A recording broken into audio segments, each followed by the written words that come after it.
That's what is the expectations and the changes in that. That's one dimension. Basically, what is happening with the disruptive technologies? Today, olden days systems are silos, but today systems are interconnected. When the systems are interconnected with the help of internet and connectivity, lot of changes is happening in the way we are all living. Simple example is we have lot of wearables on our body like Fitbit, Apple Watch, or otherwise other parameters like continuous glucose monitoring, and too many parameters is continuously 24/7 monitored. And important is, I talk about little about engineering. What is the role of engineering in entire society? As per the definition of engineering, we have education systems. One is ITIs, which will make the bottom layer people, which will be manufacturing routine jobs and all that. The second is the diploma holders who will be able to use some brain and understand it and implement the things. The third at the highest level is engineers, which will be able to take the design of the things. For all that, what is that happening today and what are the challenges today? All this is the main agenda point. What is going to be the role of engineers in that? So by taking that into the account, now first I will request JSRK Prasad to see what is going to be the systems. First we will take it in 4 levels. First let us understand what is the disruptions happening in every domain or every areas. Few of the areas we have limited time, so we will take 4, 5, 6 areas. And what are the disruptions happening in every area and what is its impact. And the second level is what is going to be the systems at that area. Then next is what type of capabilities the students or somebody has to have. And the last is how the engineering colleges has to gear up to achieve that. That is the 4 dimensions which we are going to discuss. First, let us listen JSRK Prasad, his views. What is going to be the changes in the technology front, in the engineering side, manufacturing or various dimensions, whatever, power side, metallurgy and various dimensions, what are the disruptions? Outside, I would like to congratulate the management for successfully completing 25 years, and I wish they go on forever and service the local community, especially the most appreciable thing is having a college in the rural area. It's the biggest challenge, that's what I was talking. It's not an easy task to have a college in the rural area with having the rest of the faculty and giving education to you. I think you all should really give a standing ovation to the management for this one.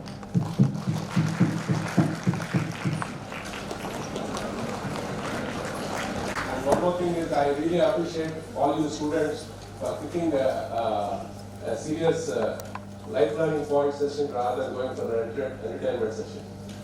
I would like to put these things in a very simple perspective.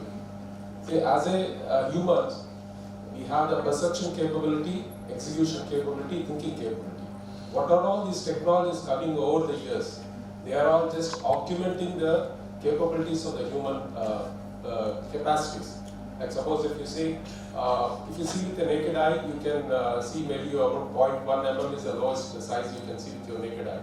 But you go through a scanning electron microscope or STM, you could see up to 0.1 nanometers. So that's a level of perception these technologies have increased. So, and one is execution point. Execution point is previously it used to be mechanical, now it has become electromechanical combined with computers and technology. And now we are seeing the latest one as artificial intelligence that is augmenting our thinking capability.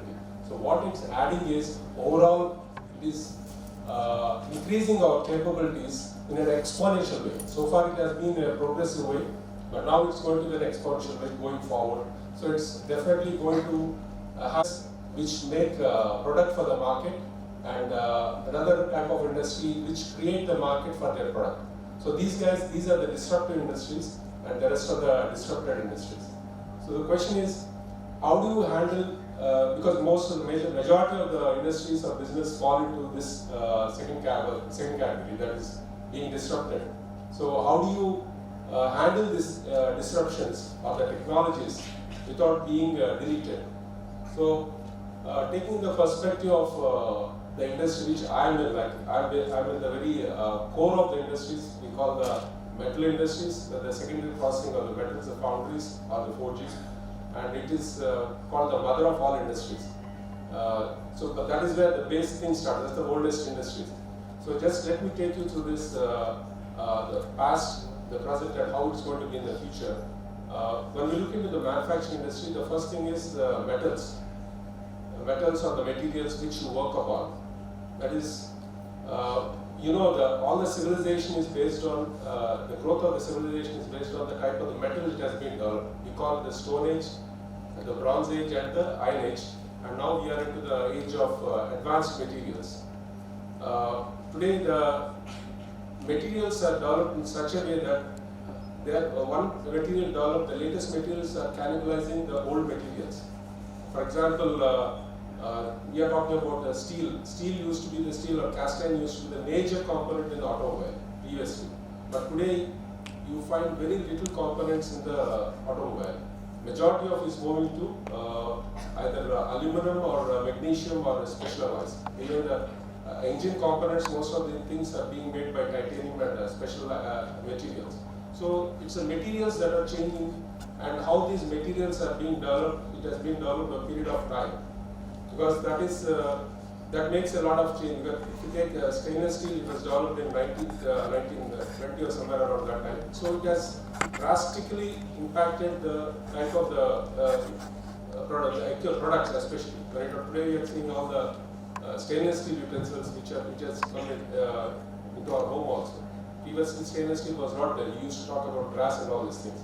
So the manufacturing materials, the materials on which we are using have been changing, and this is going to revolutionize even the computing also.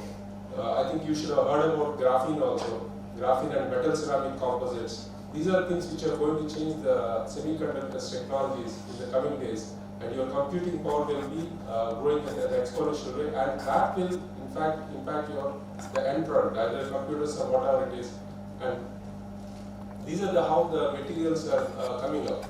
And so far it has been a progressive way of development of these materials. But the latest AI technologies, the development of the materials is much shortened now.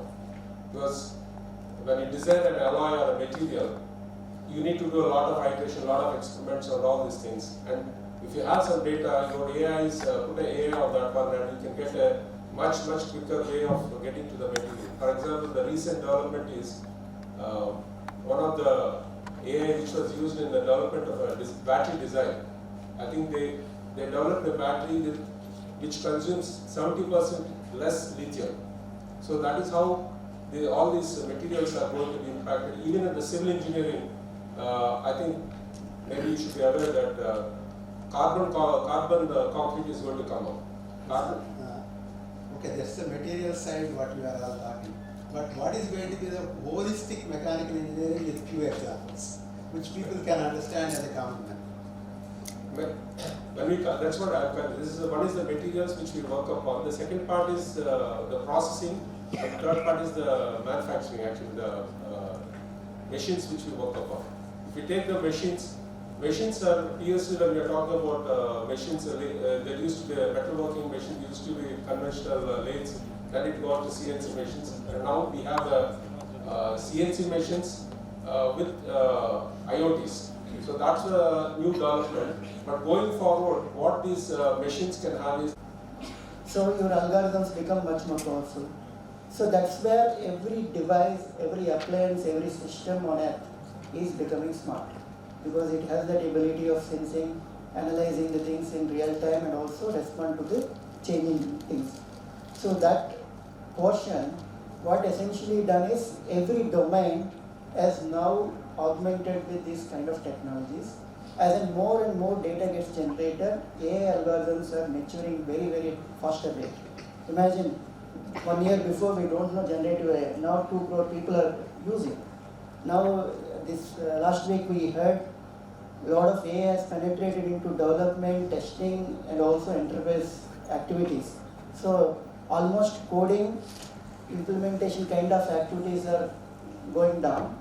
mostly intelligent algorithms, design capabilities are still there, and somewhere understanding the human needs and thinking about improving the quality of life is still there, but remaining all has been from your how you move, transportation, how you watch through entertainment, how you communicate with people, everything has drastic disruptive changes we are seeing. As the data says, there is around 280 billion ARM processors were deployed across the world. That means everywhere the CPUs is going to be put in every place. For all that, what is the controlling factor or the changing factor is going to be algorithms. That is where the software.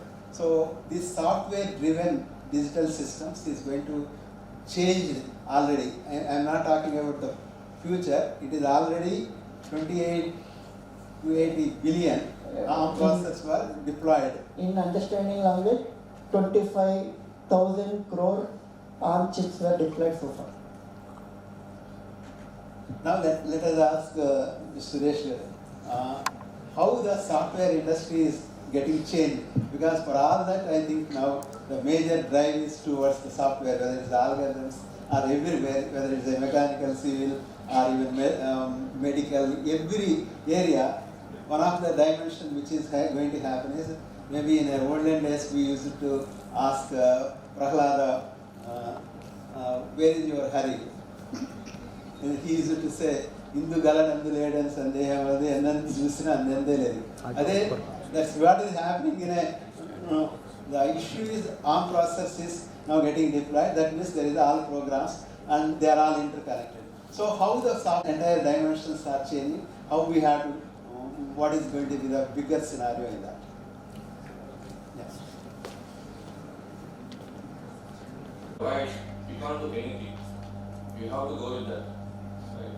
So if you look at somewhere in 2000s, we all have Nokia mobiles. I think everybody has a Nokia mobile.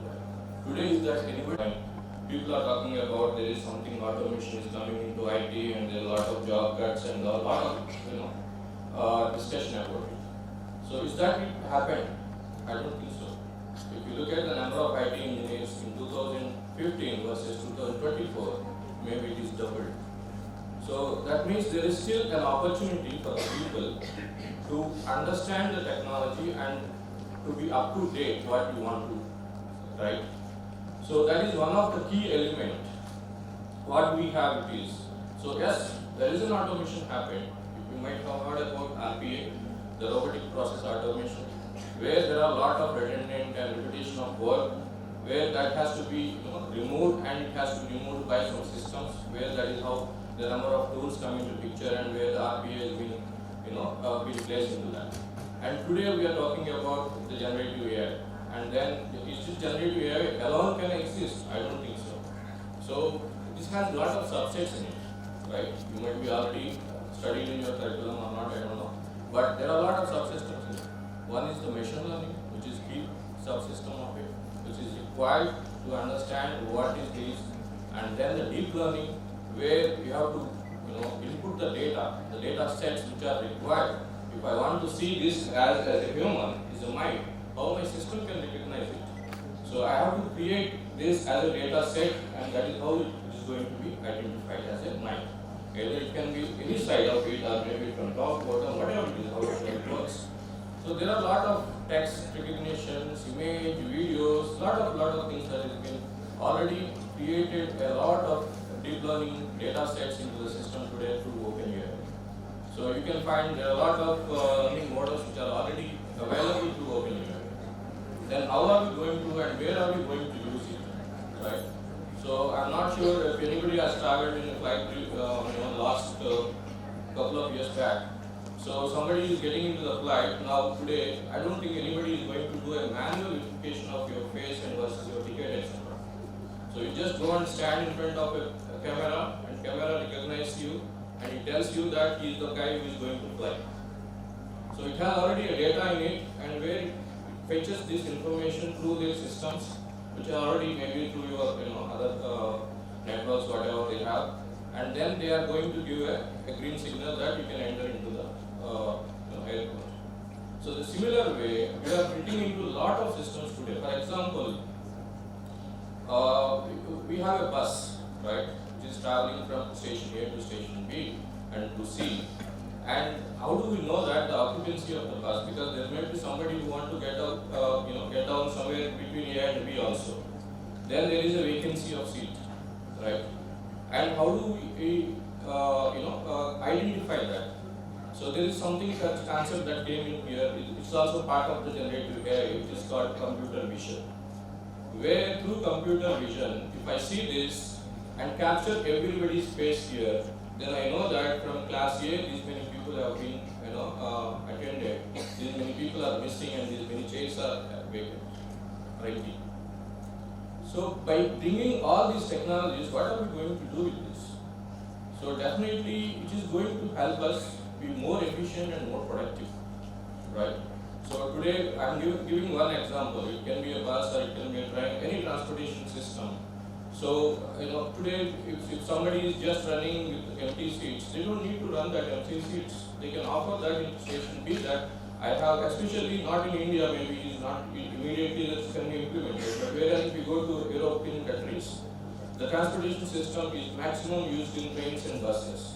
And when a train is traveling from station A to some station X, and in between there are a lot of people, they get down and get up, and then a lot of things that happens. And while I'm trying to find out a seat, if somebody else is, he'll get down here to the destination what he's supposed to be, I can offer him somebody that I have a vacant seat which you can replace. The similar way, so today we have already systems like Uber, Ola, and a lot of other transportation systems which is available, and you can book a Ola for point A to point B or in between different roadside, etc. But at the same time, how do I find a mechanism where suppose if I am traveling from Hyderabad to Vijayawada, so I come by some next train, and then from Vijayawada to Gurdwaliru, I need to find a bus, and what time the bus starts, and then from some X point again I have to take a cab. So whether I can find a cab or not. So this is not one single transportation system. One is train, one is bus, one is car. But through your mobility as a service, which through this mechanism you can identify and integrate all your systems in the ecosystem. And you can find out the best road, best possible way, and you can plan your travel. Where you are going to save your time, your money, everything is going to be an advantage here. So this is where this IT industry in the technology, and even if you look at skill set, maybe 10-20 years back when somebody is saying I am an IT developer or something, people used to talk about are you a front-end developer, are you a UI developer, are you a back-end developer or something like that. Today I don't think so anybody is going to call it as still UI and then front-end, back-end, etc. This is going to be a full stack developer who has to work on back-end as well as front-end, who does know the front-end technologies as well as back-end technologies. So that is where this transformation journey is going to be, and that is how the technology is going to be evolved in the next near future. Then the next question maybe Ramakrishna sir may ask us, then how do we bridge that gap and what are the things that we need to look for? So I think we will discuss that. Okay, thank you. What are the changes we are seeing in education and the learning from the childhood to the transformation happening, and now even maybe some of the time student may be knowing more than the professor, and a lot of challenges is coming in everywhere, and the continuous learning activity what is happening, and even remote learning, and the companies started giving a degrees in different dimensions. Many things is happening. A lot of disruptions are happening. Thank you, sir, for giving me this topic, and also I thank the leadership team here, and I'm very fortunate to be here on this special occasion. Thank you so much. And Ramakrishna sir, I'm very fortunate to be sharing stage with all of you. And also please accept my hearty congratulations, not only for the occasion, but also I'm so glad to see so many girls here in this college. So a big hand for inclusiveness and diversity. I'm really glad, and I was just talking to them, they are filled with dreams, they have ambitions, they have aspirations. But do you think everybody wants to get placed in a job and do the kind of routine things that they do? I'll come back to that. So we are talking about the changes an engineering college or an institution can bring in the larger society. I would just connect my points to the speaker in the morning, Dr. Satish. And before that also, I heard two wonderful things. One was the alumni of this college is willing to adopt 5 students. I don't think this is a very, very common practice. You know, they are like going to mentor them. It's a wonderful thing, I feel. And second thing was about how the college in the next 25 years, which to have a roadmap and see how you can evolve further. So for me, this is more like visiting Gudlavaleru was like, you know, okay, the name became famous because of the college. Otherwise, I don't think people knew about this place, right? So for me, I could immediately think of Manipal. You know, I had visited Manipal some time back and I said, look, Manipal is an education township, right? So maybe in the next 25 years, you never know, Gudlavaleru could be like, I'm not saying Manipal, but something like that. So for that vision to get materialized, what will be needed is few points that I would like to share from my knowledge and learning. Now coming to disruption, for me this is the disruption. You're able to see, right? All of you. How has it changed our lives? Anybody quickly? This can, the code, QR code. Till where, which level in the country has it changed the lives of the people? Where?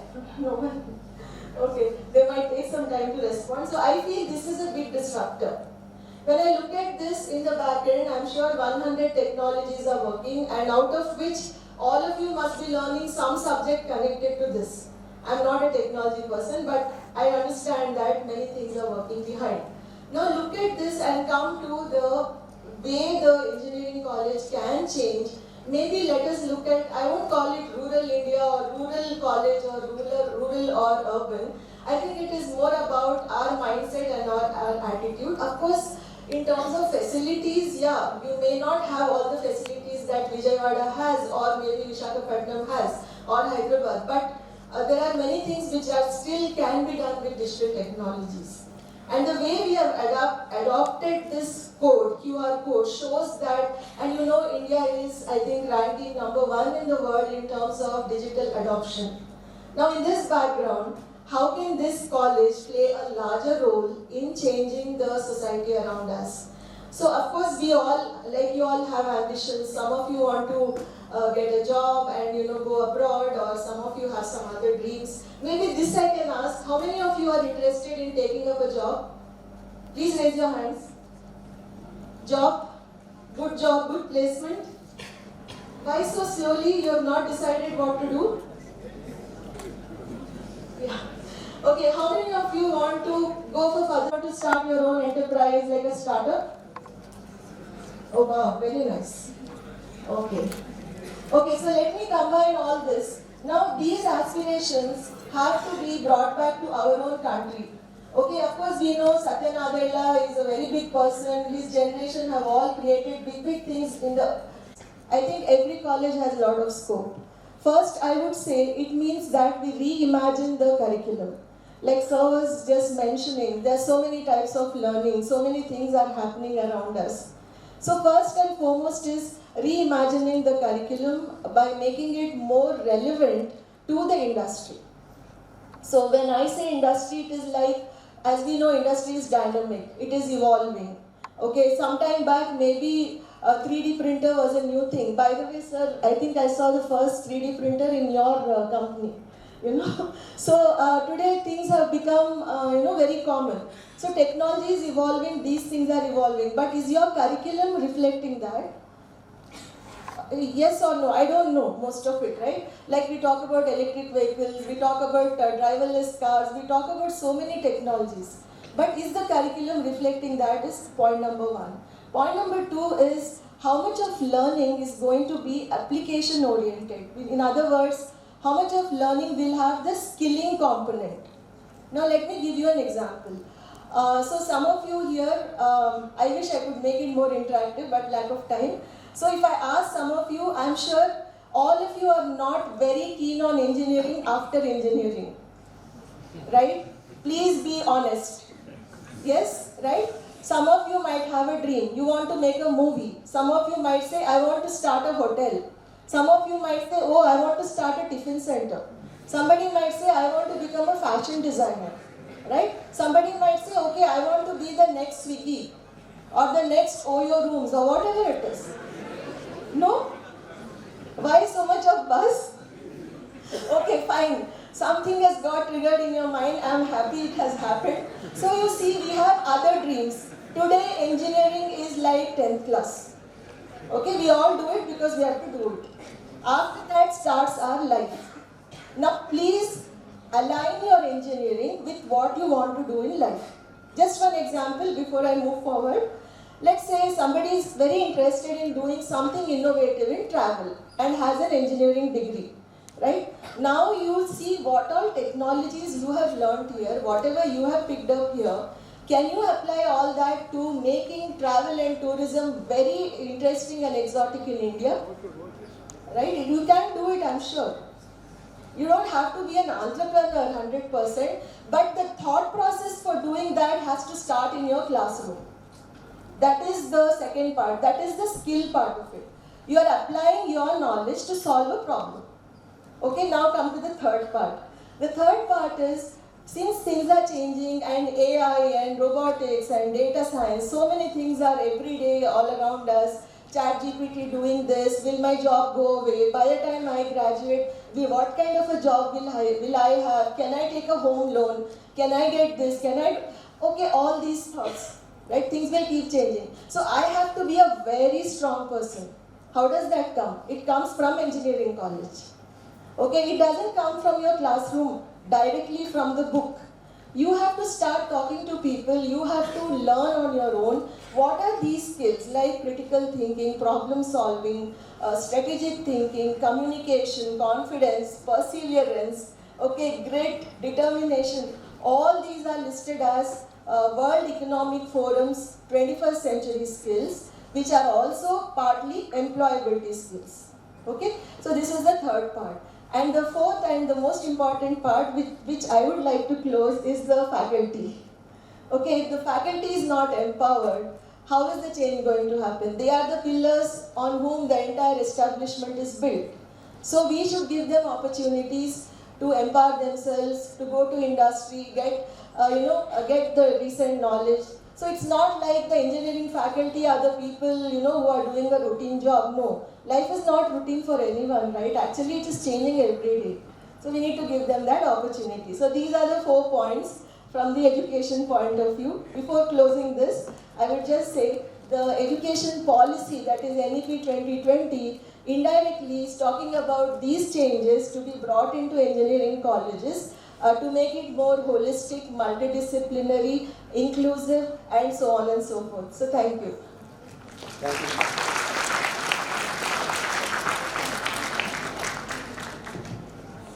Now, what is the technological systems which we are going to see presently what is happening? Maybe JSRK will give some glimpse of it. What type of factories is going to be? What type of systems like electric vehicle or whatever the dimensions? What are the content in that? How the manufacturing is happening? How many people are going to work in the manufacturing? And how really the products is, how the mining is happening? Or otherwise, all of us is recently get Chandrayaan. All these dimensions. What are that mechanical systems and electronics and AI and all that algorithms, everything, how really these systems is now getting built from a mechanical control system to the multi-dimensional technological systems.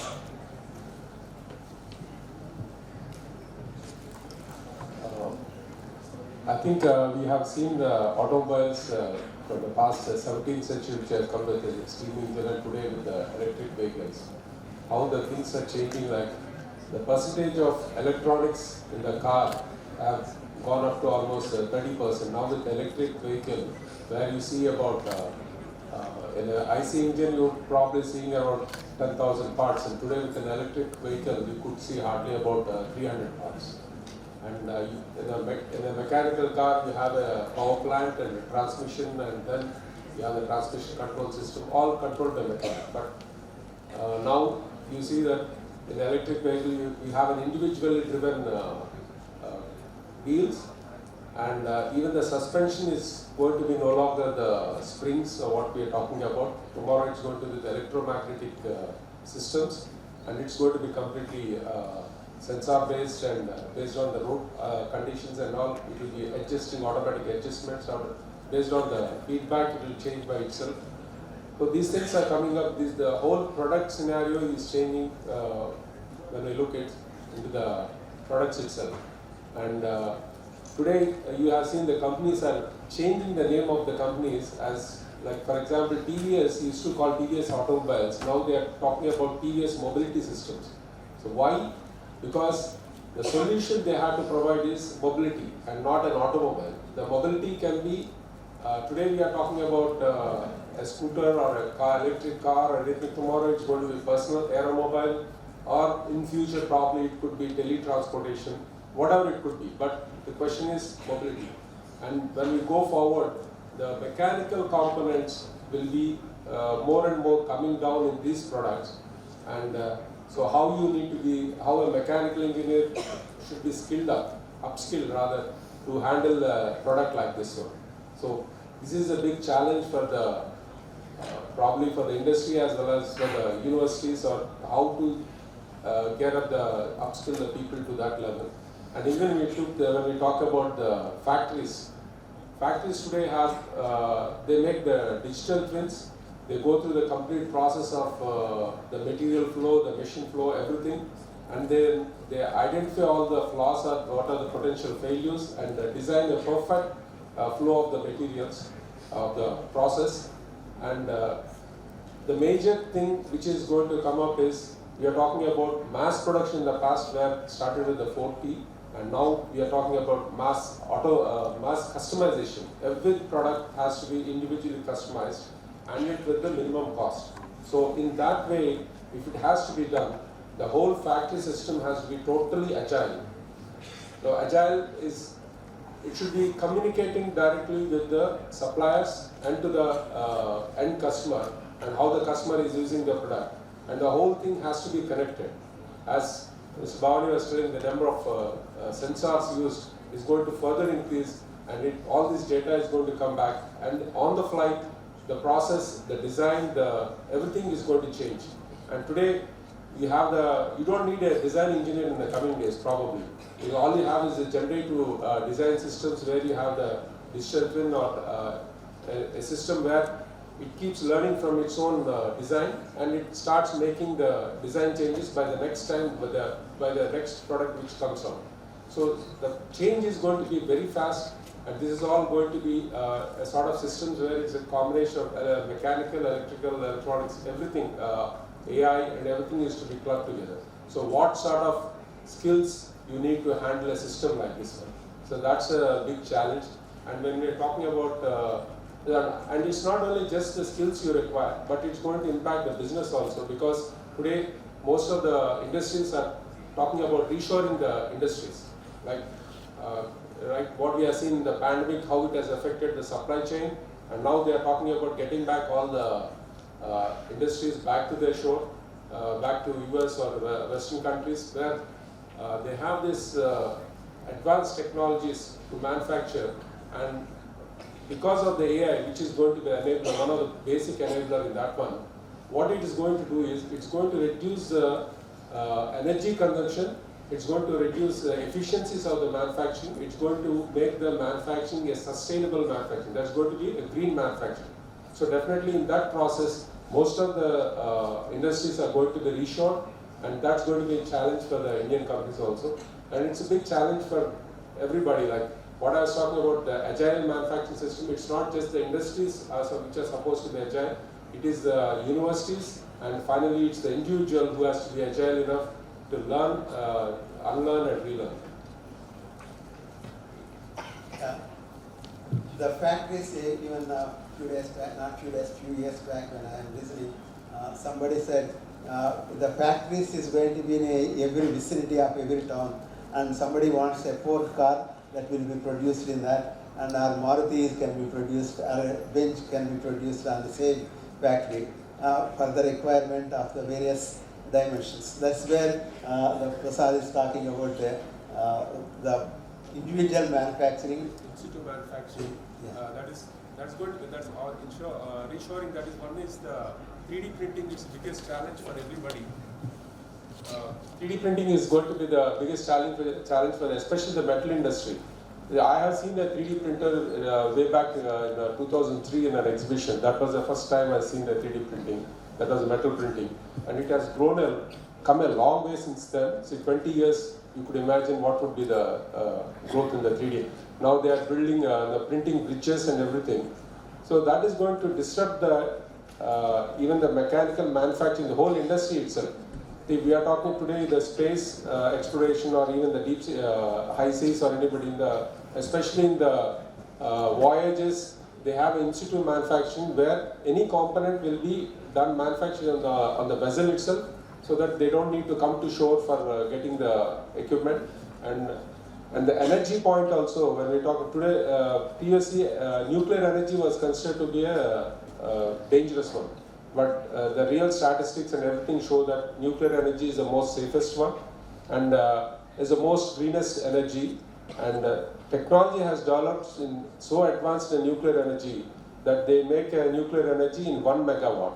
So you can imagine going with the AI and all this materials development, probably you could get a nuclear powered cars also. Because we are having nuclear powered ships, probably you could have a nuclear powered cars also in the coming days. What type of architecture at present prevailing and how the entire thing happened? I'll start from where I ended. Taking the same television as an example, it's no longer a single system. It has multiple subsystems inside it. Each subsystem is individually managed by a CPU or a controller. LG TV తీసుకుంటే మీకు 5-6 controllers ఉన్నాయి లోపల. Imagine a bigger car like sir is talking, having hundreds of controllers inside. What does it mean? Coming back to the disruption, a computer and an algorithm equipped with lot of sensors. The EV now doesn't require fuel, the traditional gas and all. What is impact? Now IC engines are gone. Algorithms taking over the engine role because they are controlling the wheels dynamically as per acceleration and all. The net impact is, one is the traditional automobile engineering got disrupted. The role of mechanics and all those people will change. If fuel is not required by vehicles and all, the role of petrol bunks, the country is relying on providing crude oil, everybody gets disrupted. That is what. Could you put a architecture in place so that the people can understand? If that kind of disruption has to do, there are fundamentally, we'll look at 3 tiers or 5 layers. The fundamental layer is physical layer, where your sensors and all those things interact with the physical world. So like ambient light sensor controlling the brightness of TV, you have sensors at physical layer. And at the physical layer, there is also another element called as actuators or controllers, because that is a control system end of the day. So the data generating from these systems has to be communicated locally or to the central place. That's where the modern data communication technologies and standards come in, not the age-old communication technologies. The latest all are networks, mesh kind of protocols, different. Then the third layer, where on top of communication is edge computing. So where data is generated, there only analysis and conclusion has to be made. So this is where a lot of ARM CPUs sit. They generate events, they timestamp those events, send to the central place. They also take care of controlling the local physical world. Now on top of it, you have IT layers, where the data gets stored, algorithms run on the data based on either rule engines or advanced analytics like even business intelligence or AI, ML models and all. Finally, these are all integrated with a larger, what we call host CPU, where all fusion of all data happens, correlation with one parameter to other parameter decisions are made. Again, the control commands go to multiple subsystems simultaneously. We are looking at completely change in the how interface with the sensors, how we talk. So what typical core components would be still your ARM controllers. Where parallelism is required, we require FPGAs kind of technology. Where you need to take workloads of advanced analytics, we need GPU kind of technology. So sensors, instrumentation, control systems, edge computing, then the IT layers, whatever experts have spoken. These are all fundamentally become layers. On the tiers, where you deploy the system become your tier. If you're deploying in this building, this is the edge. Here, different rooms have different edges. All this together forms a platform at a platform layer. And multiple platforms go and integrate at an enterprise layer. This is how modern systems are built. This is how system of systems are existing right now, because they have to reliably intercommunicate among themselves to achieve the purpose. To simplify the things, in today what we are talking about Internet of Things. In Internet of Things we have sense, where all physical parameters is converted into a digital parameter, and then it is communicated to the central platform or something. There it is getting analyzed whether it is an edge or in a central cloud or somewhere, and then take a action, then the conclusion and then action and control the things. That is where sense, communicate, analyze, act. This is what is a IoT. These type of IoT systems are all getting connected to the different systems and become system of systems. That's what any system you can put into that model, so that we will be able to understand. For that, what type of different dimensions is there, whether it's a hardware or it's a sensors or the controls, all that is there. Whatever you take, you can put into that model, whether you talk about electrical vehicle or whether it's manufacturing, whether you are talking about biosensors and whatever it may be, you can put into that IoT platform.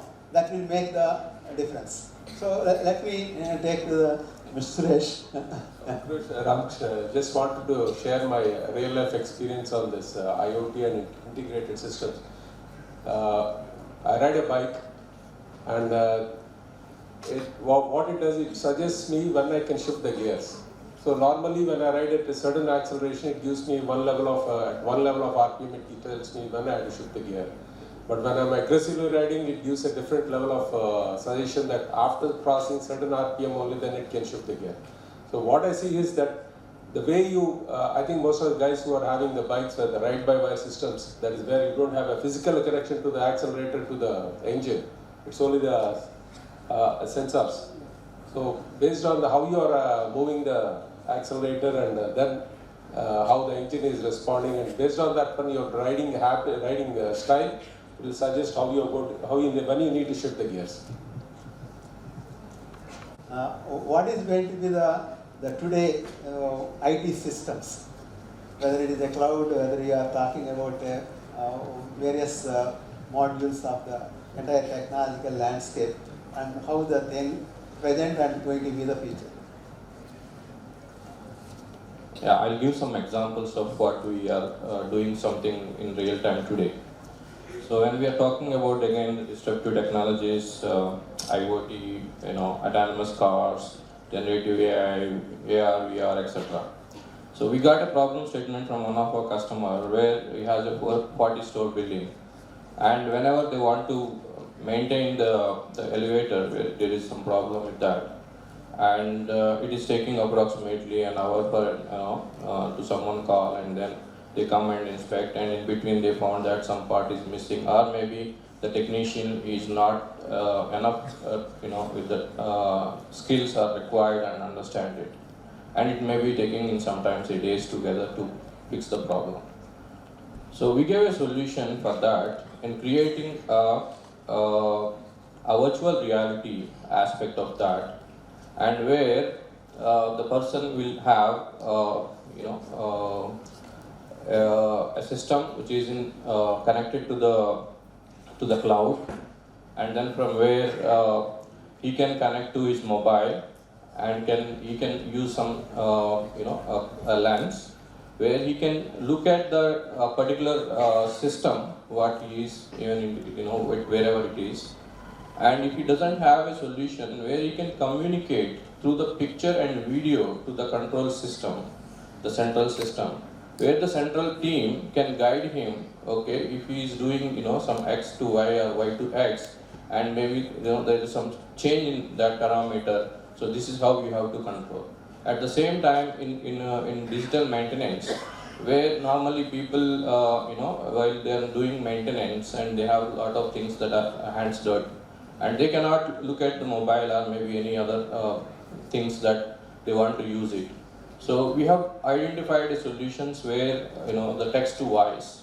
So I'll just do a command that, okay, so what I'm supposed to do for this particular problem to fix this, and I get a voice information and commands and communication where my that connected to our cloud systems, and then that passes through him what is the next step that he is supposed to do.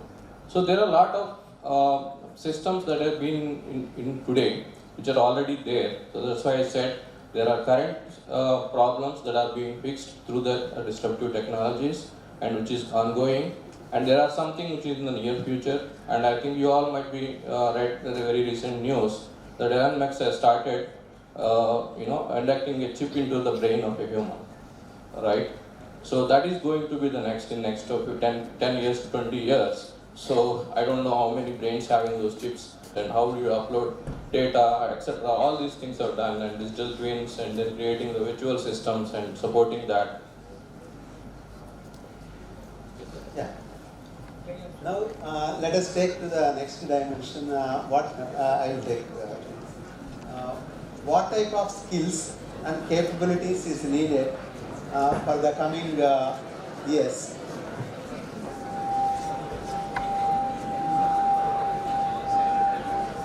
This type of capabilities is needed for the coming the present need of the industry, right from the mechanical and various dimensions to the IT and all that type of jobs and the required capabilities. What is needed. Now the world is talking about capabilities. What is meaning of capabilities? No longer certain education and skills or the knowledge. What is that is needed? First is mindset. What type of mindset which we have, that is whether it's suitable to develop something and do something, whether I have a growth mindset or whether I have a curiosity to do the things, and what is that I am the mind. What we believe, that is mindset means what I believe. The second is what type of practices I am following, what type of way I am doing the things, that is the second dimension. The third dimension is what type of technologies I am using. So all these three together is now the industry is talking about capabilities. Now what type of capabilities is needed for various industries? Again, top from the senior post or the highest designers or developers or the visualizers or whatever it may be to build the new systems.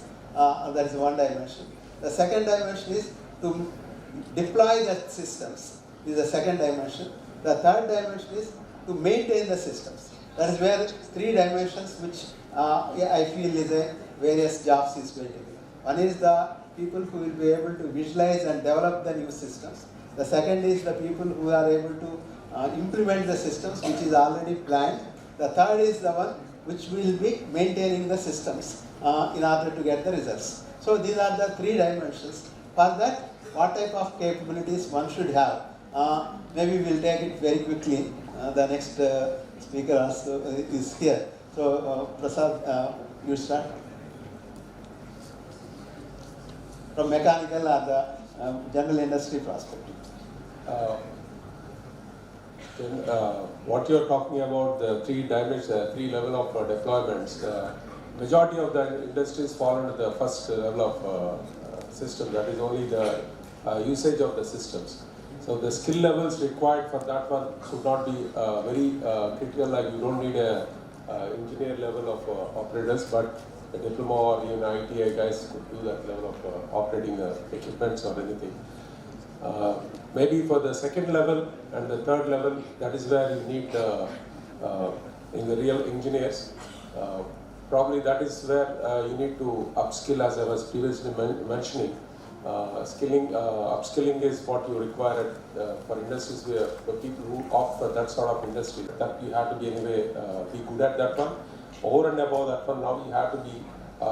It is said that you have to learn one language. So it's not the technical. It's not the.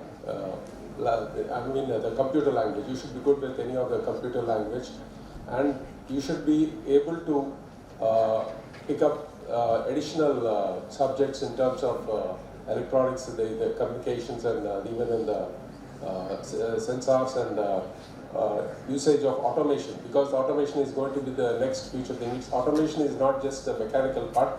Automation, majority of the thing will be in the IT, there's electronics, sensors, and the integration of all these things with the systems. So these are the things probably which could help you in getting into the next level of operations. But before all these things, as Madhurigar was telling, the fundamental thing what anybody should be having is the cognitive skills. So unfortunately, today we don't have the thinking capability, mostly because of the biased inputs or the propaganda or whatever it is. We don't have the individual thinking, and as Suresh Gar was mentioning this, with the new onset of the neural links, which is the chip implanted in your brain, probably even thinking also becomes rare, I think. We are talking about artificial intelligence because in the future days, human intelligence becomes rare.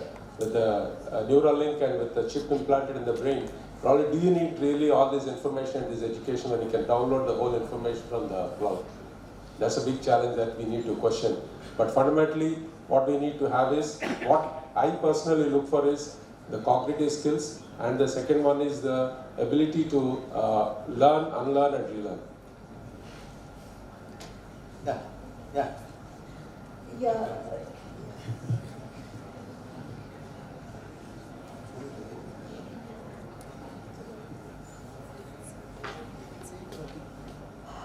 So just to complement the other points which we heard till now, so I would feel that what I just said earlier was in terms of the 21st century skills which are going partly into employability or the cognitive sphere and things like that. But now I would like to add a couple of more dimensions. This is mostly for students. See, we all live in what is known as attention economy. Okay, today it's nothing but everybody is trying to get a bit of your time, right? There is social media all over, people are watching reels, people are doing this, that. So basically everybody is asking for your attention, whether we realize it or not. Can you believe we are kind of going into a zone where we cannot focus for long? Okay, if you compare your generation with the kind of time to focus you have and compare it with my generation, I think our curriculum, our syllabus demanded that we focus so much for so many hours because we had only one TV for the whole family at home. I'm just giving you a small example. There were no distractions.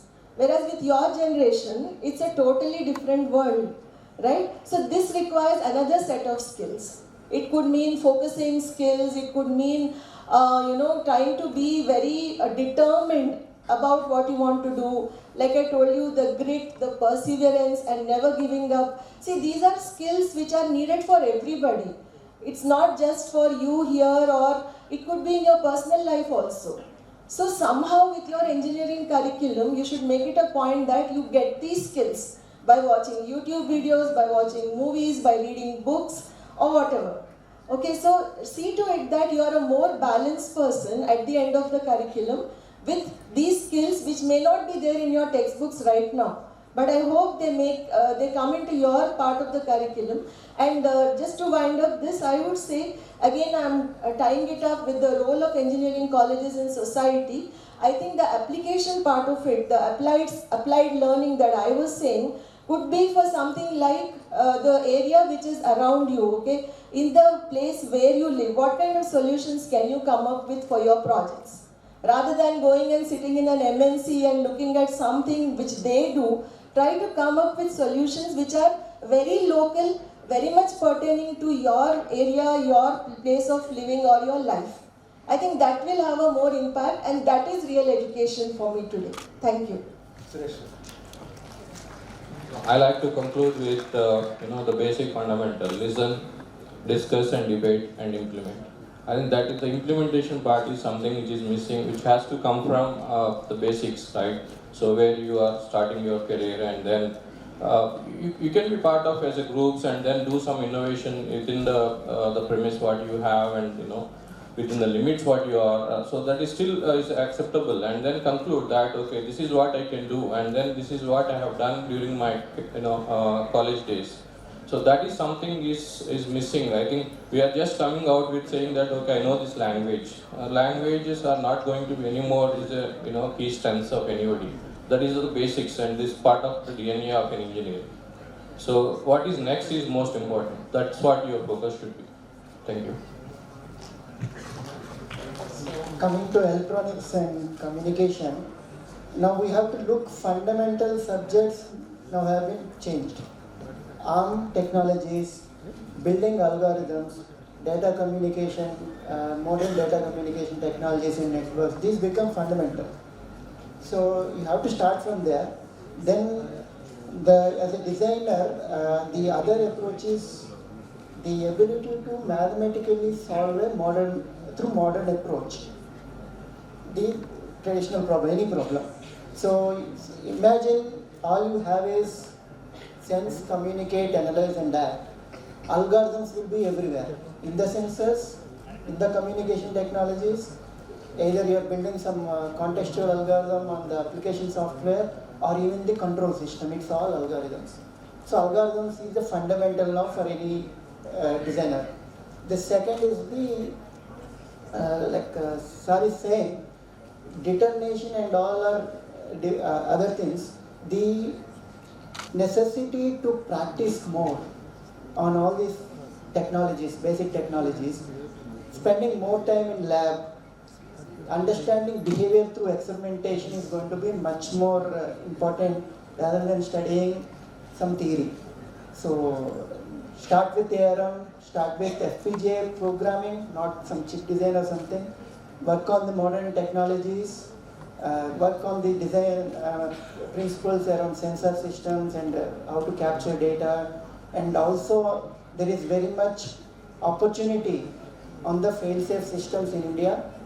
Satish Reddy is there. Almost every year India is spending 1 lakh crore on importing the technology for fail-safe systems into country. 1 lakh crore, that is the kind of opportunity you have. So to build those kind of systems, these are fundamental. Yeah, to control colleges, what is going to be the future roles? Is it going to be teaching something and then getting examination, giving a degree is going to be the end? In my opinion, it may not be. The reason is now the people can learn from anywhere and get degrees from anywhere. And what should be there in the engineering college? What are the things has to be inside the engineering college? One is the people should, whoever is joining into the engineering college, whether they have only this option to join in the engineering college, whether they have multiple options.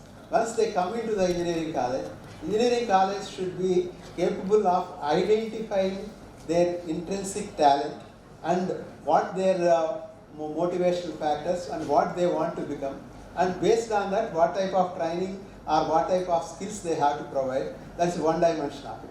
Then when they want to build any system, understand the holistic system, it's no longer a minor systems or the minor experiments. Experiments is needed for every small things, but these all has to be integrated and see as a holistic system to do experiments and understand the behavior of in a multiple bigger way in a combination of systems. So for that also we need to have a platforms or the technology should be available in the college so that the new dimensions or the old dimensions can be tested inside the college.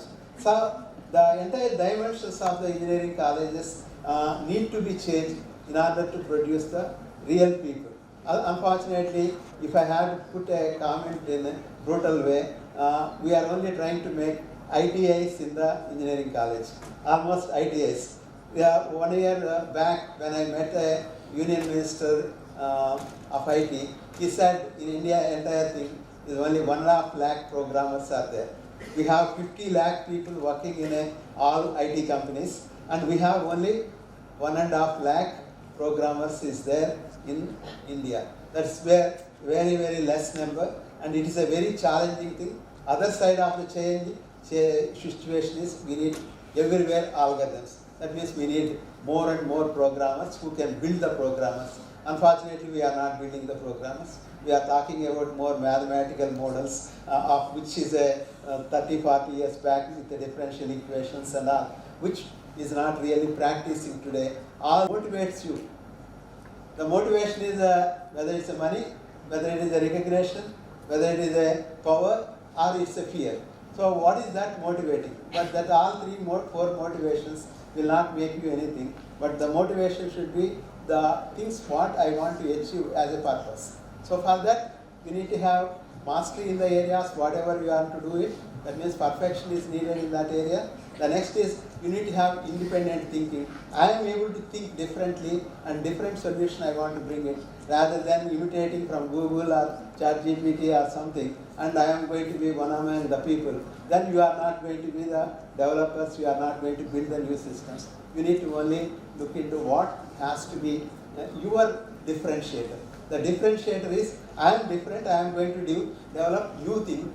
That's where the higher level activities. Otherwise, I am not worried about reaching to that. I want to live a peaceful life with a few skills and do few things. That is also all right. Or otherwise, if you are not interested to do anything also, maybe in coming years, maybe after 10, 20 years, governments will feed the required money to live at least minimum life requirements. Already the governments are giving 4 lakhs, 4,000, 5,000 rupees. But that is going to be there and it's going to increase because all factories is going to be modernized with the robotic manufacturing and all. We may not need that many number of people to build these type of things. So that's not a problem.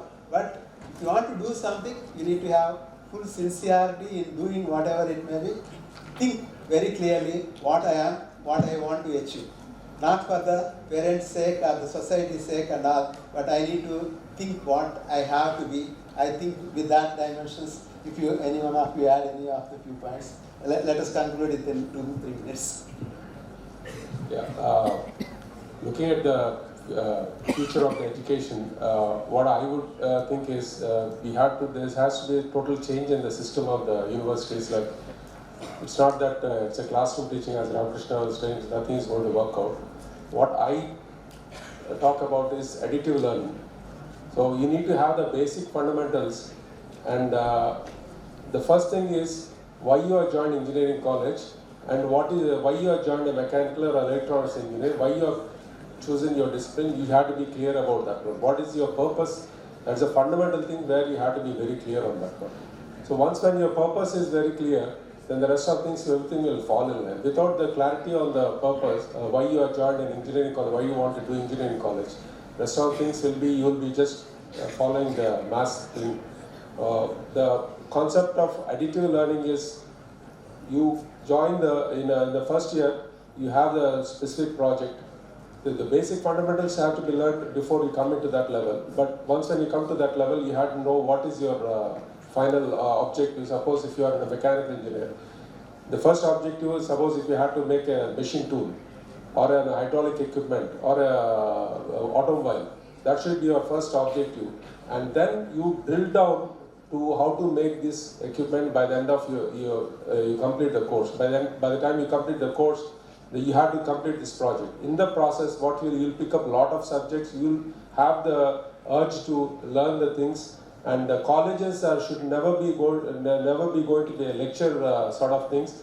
It has to be a place of experimenting and experiencing, and it has to be a place of debate, discussions. And last time I was discussing the same thing in the academic meeting, council meeting.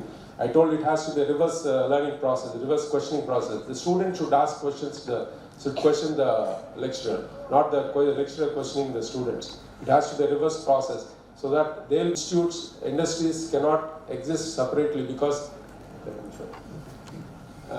technology is coming, will first impact the industries, and we need trainers for training the industry people as well as the trainers in the colleges. So the first thing it has to be trained is the trainers who will in turn train upskill the industry people, industry people, and then by the time the technology flows to the subject, I don't know whether it's going to be still there in the continuity or not, because the technologies keep changing faster. So it has to be totally a collaboration of industry and institutes in addressing these challenges.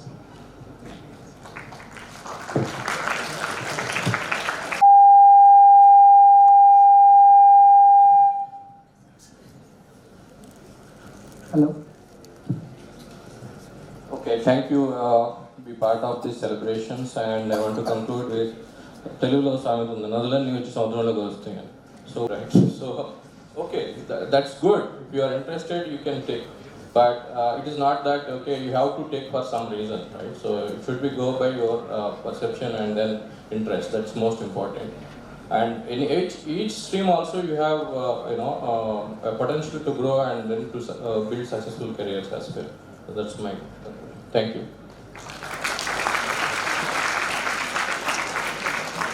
To conclude, to build these skills, at least the fundamental skills as required, first all ECE and EEE students dump your Arduino boards and Raspberry Pis in dustbin. Work from soldering your own circuit, writing your own piece of code for different problem, not already written programs by hurting and doing it. That doesn't give you any skill. So start practicing on new problems, do your own boards, do your own circuits and all. And always keep in mind any end system in place, like Sir is talking about the end system. Have that end system in place, try to build those skills necessary to build that.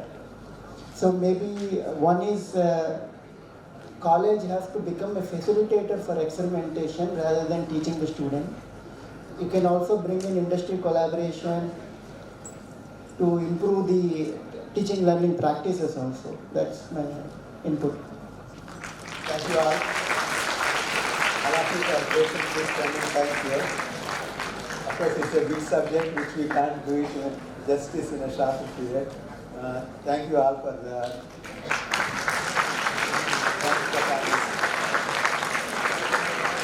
Invaluable contributions.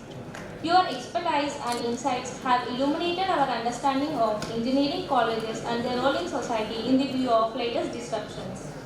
Let us express our gratitude by presenting mementos to the panel members. I request Dr. Nageswarrao Vallumuri Chairman to come on the dais, and I also request Sri Musunuru Srinivasrao. Sir, please accept our token of gratitude. Thank you, sir.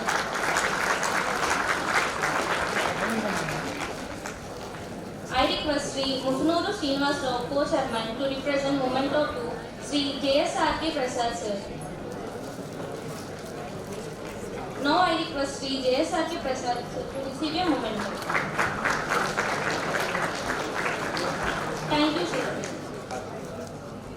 I request Sri Vallurpalli Satyanarayana Rao, Secretary and Correspondent. Sir, please accept our token of gratitude.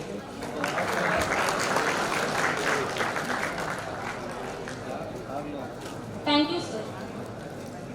Then the momentum to Mr. Bhavani Shankar. Sir, please accept our token of gratitude. Thank you, sir. And all the panel members, Sri JSRK Prasad, Sri Suresh Babu Borra, Dr. Madhuri Dubey and Mr. Bhavani Shankar for spending their time and sharing their knowledge to us. All who will be concluded.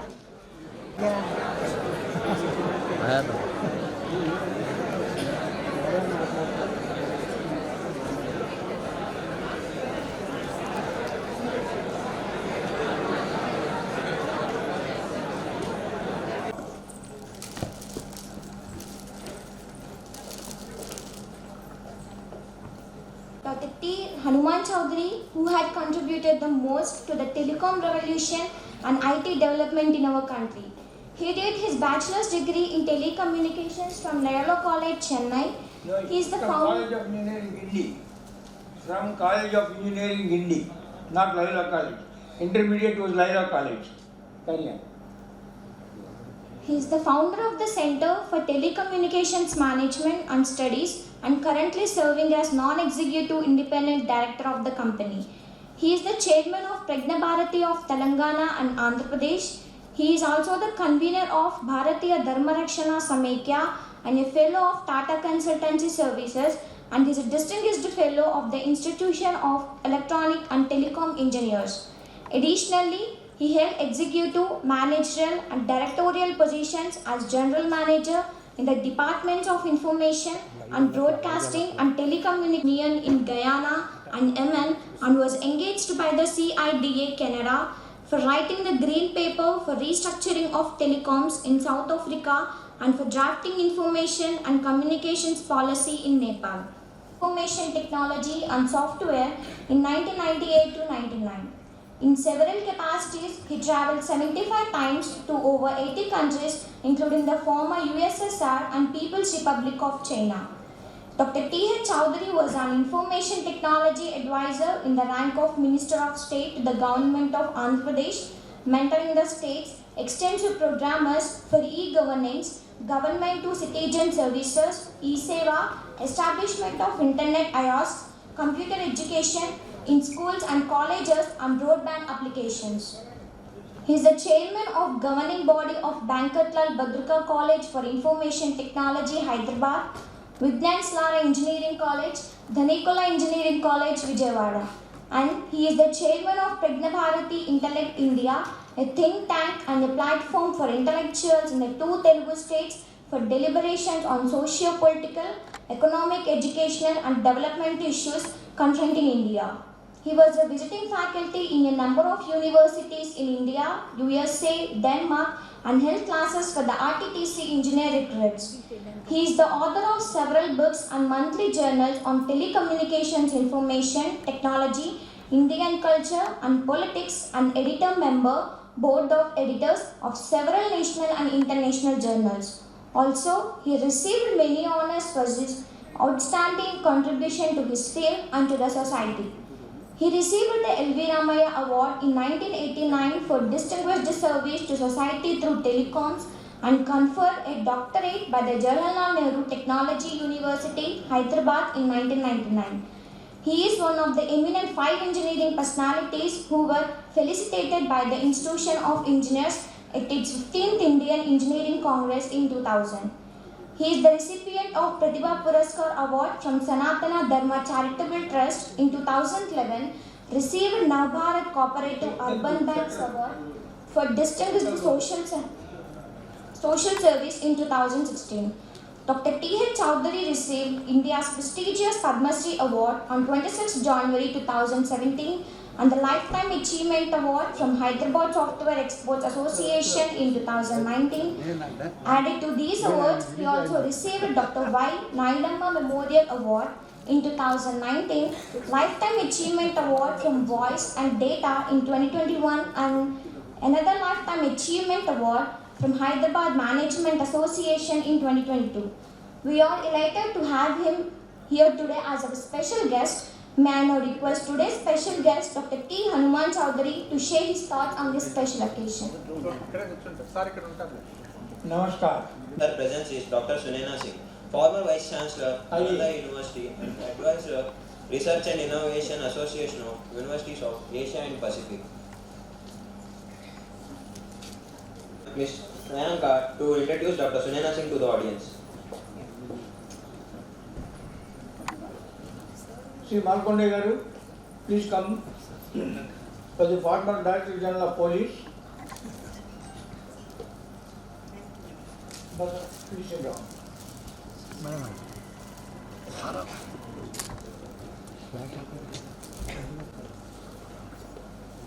It is now only 10:50.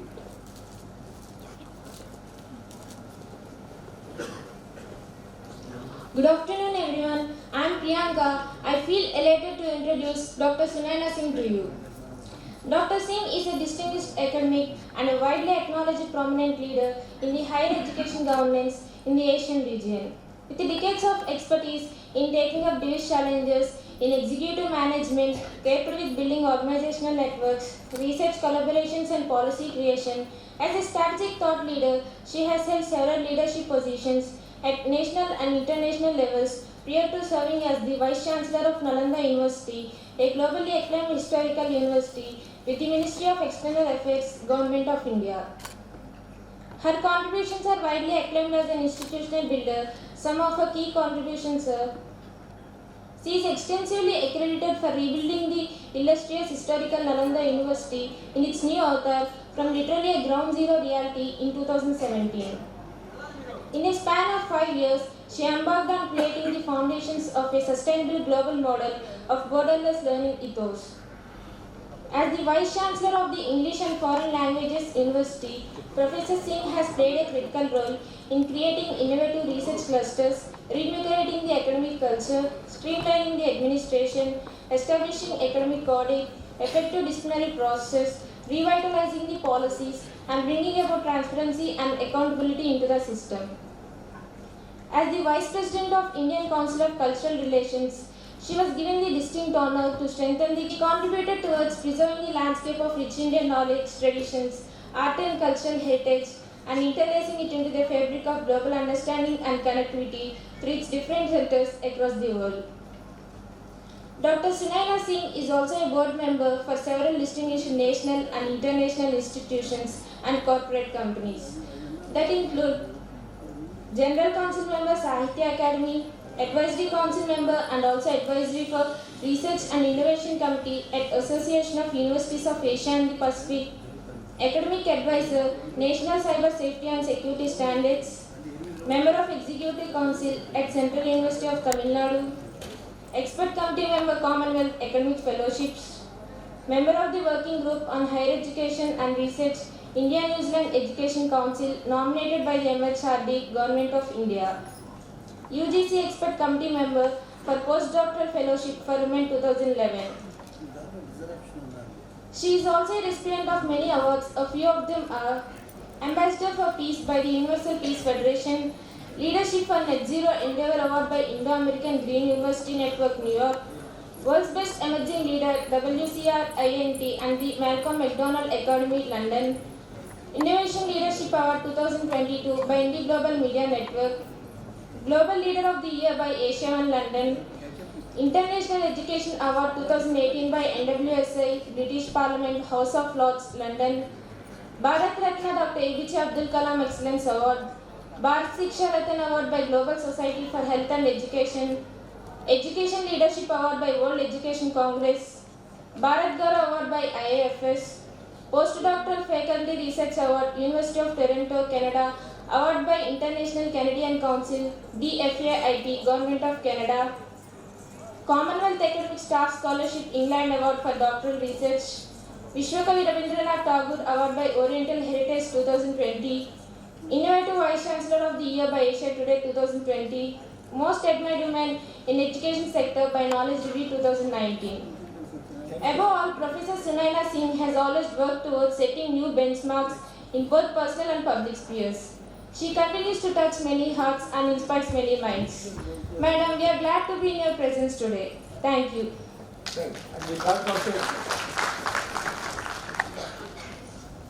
Thank you very much, Priyanka. Now I would like to invite G. Nitin Roy to introduce M. Malakondaya sir to the audience. Esteemed panelists on this today. He is none other than Dr. Mannam Malakondaya, IPS, retired IPS,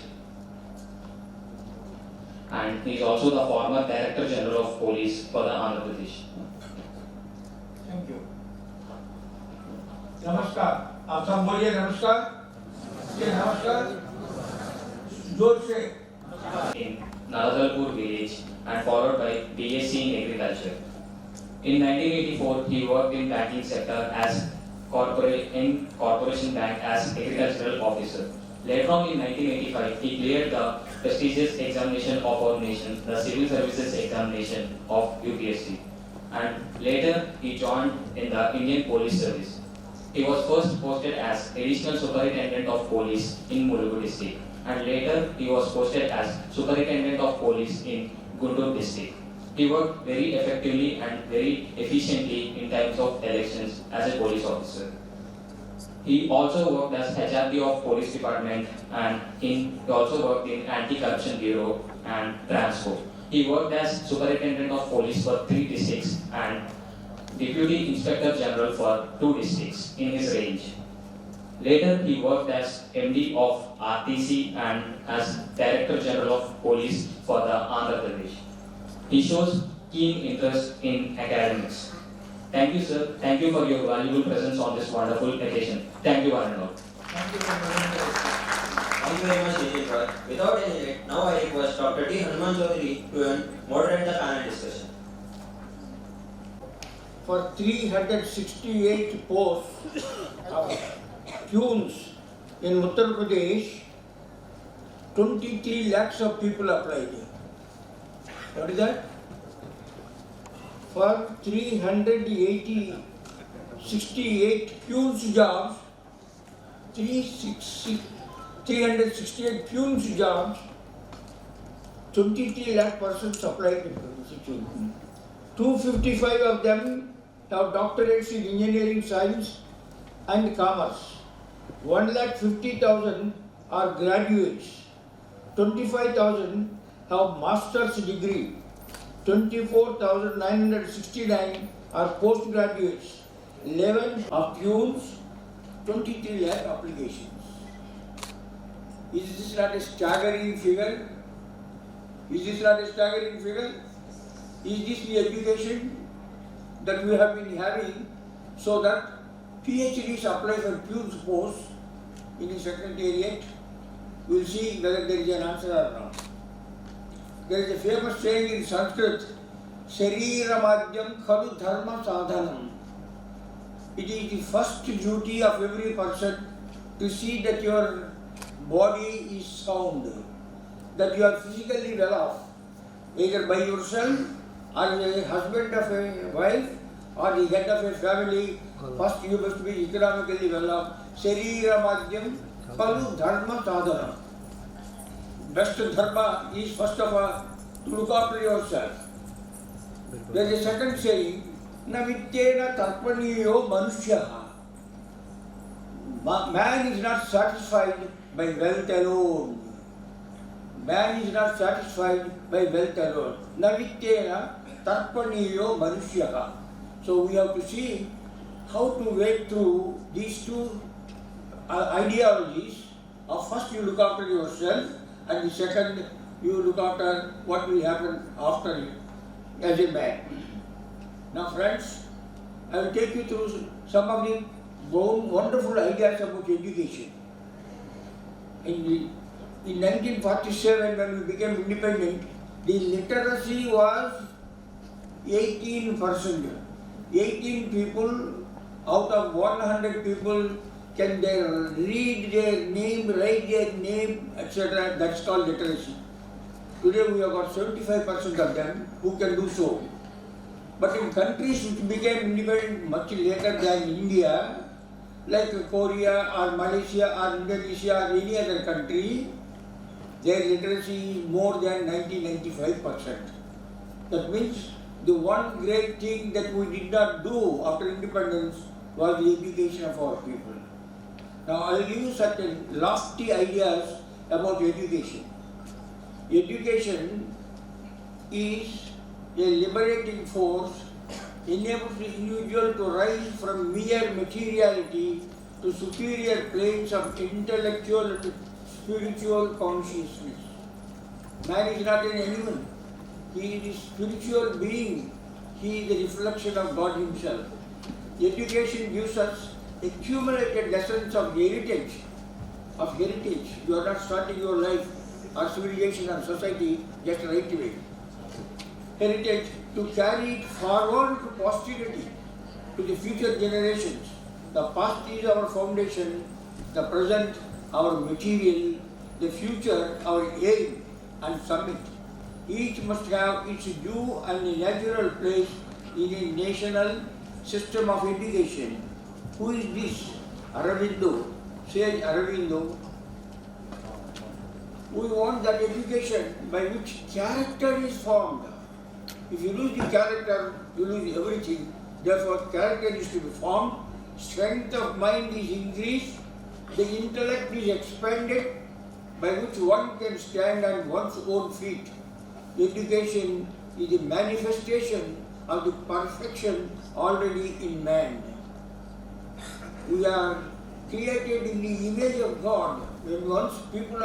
When we are born, all are equal, and it is God's creation. This is Swami Vivekananda. Dr. B.R. Ambedkar, the great statesman of India, I firmly believe the efficacy of the education as a panacea for our social ills. The cure for our social evils of untouchability gone, of caste, of regionalism, of linguism, for all these, the remedy is education. That's Dr. Ambedkar. Education should, this is the Commission on Education, what it says, education should address the problems of national development,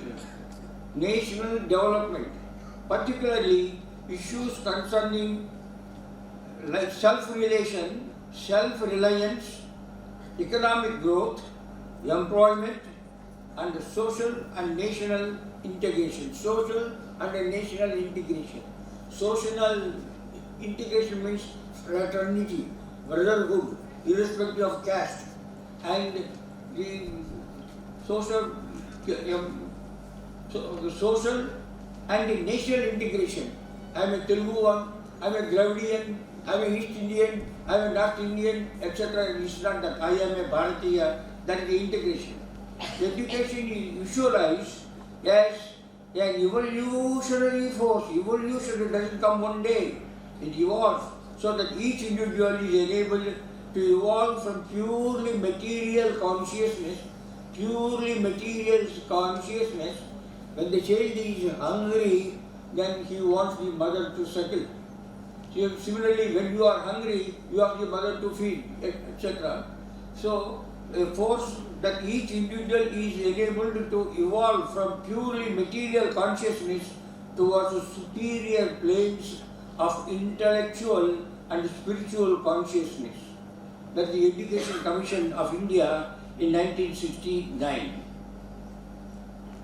Now, Guru's sculpt. Who is a sculptor? He takes a stone, just like some Karnataki person took a stone and got Ram Lalla.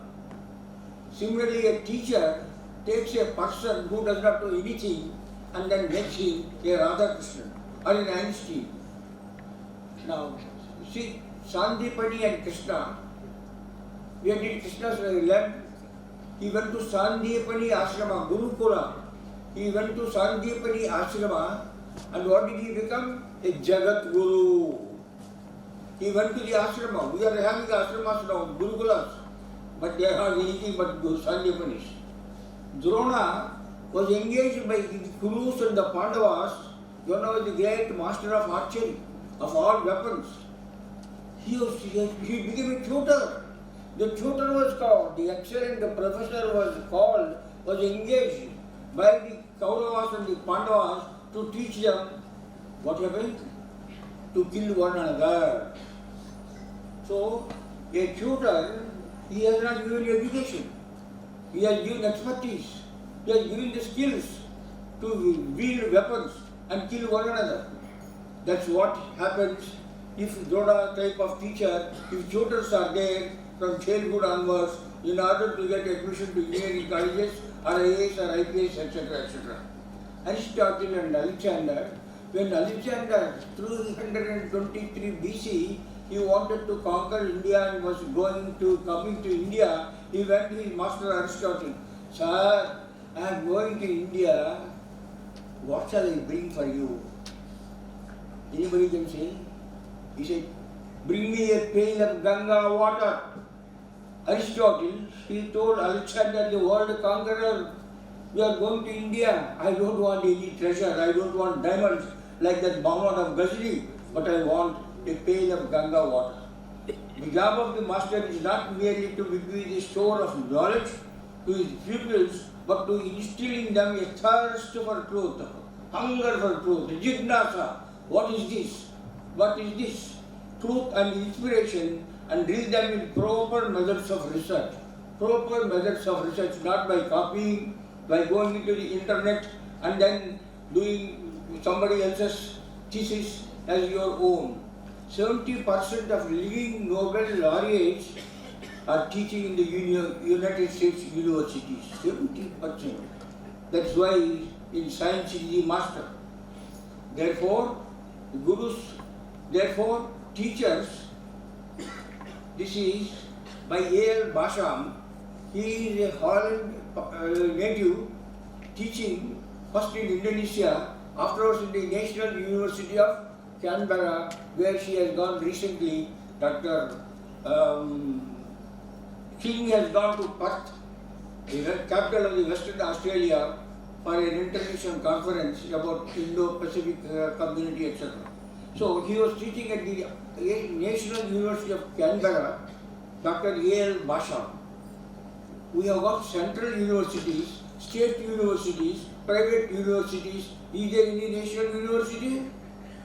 Madam, is there any national university in India? None. In Tirupati, only one Sanskrit National University is there. So I am saying there should be some national universities which will integrate the people of this country, which will remind us of the great past of us, a civilizational state. Now, we visionaries for a country and nation must give an inspiring account of the history of their country, their heritage, cultures and heroes of the country, common heroes, if you can remember, that's your nationality, common achievements, common defeats, knowledge of all these will add to your national consciousness and patriotism, their heritage, cultures and heroes like Rama and Krishna, not like Ravana and Hiranyakashipu. Heroes of the country are Jai Singh, is it? Who invited Muhammad Ghori? Who invited Muhammad Ghori? Jai Chand. Jai Chand invited Muhammad Ghori. So that in addition to attaining excellence in whatever branch of study and knowledge they specialize, they also become architects and builders of a great nation. India has been one, a great nation, and shall become a great nation again as Jagat Guru. This is what the A.L. Basham uses about speaking about India. All men are created equal. That's what Abraham Lincoln also said. All men are created equal, but their growth and accomplishments and status in life are mostly unequal. Am I right? What our achievements are mostly unequal. Some are even more equal than others. Just like in the central, the Indo-Italian family, they are more equal than others. I mean Sonia Gandhi and others. They are more equal than others. Some are even more equal than others in the ideal states that some political systems claim to have established in the temple. It is in these Odi, Buddy and Goody that your character is formed. Now, what are the values which education must impart to every person? Here it is, Dwight Eisenhower. Who was Dwight Eisenhower? Anybody knows? He was the commander-in-chief of the Allied forces in the Second World War that waged war against Hitler and finished them. Dwight D. Eisenhower, he then also invented the radio. You must study your soil, which is your country. Which is your soil? Your country. In order that you may be able to draw its strength up into your own strength. That was Dwight D. Eisenhower the supreme commander of the Allied forces in the Second World War, which defeated the Axis Technology Corporation. There are so many girls who are doing IT jobs and so many jobs also. Even when they are pregnant, they do not want to show that they are pregnant. Therefore, they give the child, the embryo, to somebody else. That's what is called surrogacy. There are private surrogacy corporations, number of them in Hyderabad. A state to start surrogacy corporation, and then a festinity corporation. Some people are saying you don't have children. They are going to private companies. So the state, with these three corporations, some of the governments in the state governments in India would be taking care of the persons from the womb to the tomb, from the womb to the tomb, and we need not do anything. Now, is that the purpose of education? Now, early that the bullies are the easiest to lick. Teach him, if you can, the wonder of books. The wonder, the greatest wealth that a man can possess is a library of self-acquired books. That also give him quiet time to ponder over external mystery. Look at the birds, look at how they fly, how the Kolleti Kongalu, they are coming from the northern pole over tens of thousands of kilometers and living at the Kolleru and then going back. How do they do that navigation, etc.? But also give him quiet time to ponder over the eternal mystery of birds in the sky, of bees in the sun, and the flowers and green hills. Was reputed. Some people in Gurudwara told me, if you go to his class, you will fail. You have been coming first, but if you go to his class, you will fail. So immediately went to my headmaster, B. Seshacharya of Gurudwara. Sir, I don't want to go to his class. Yes, I agree. What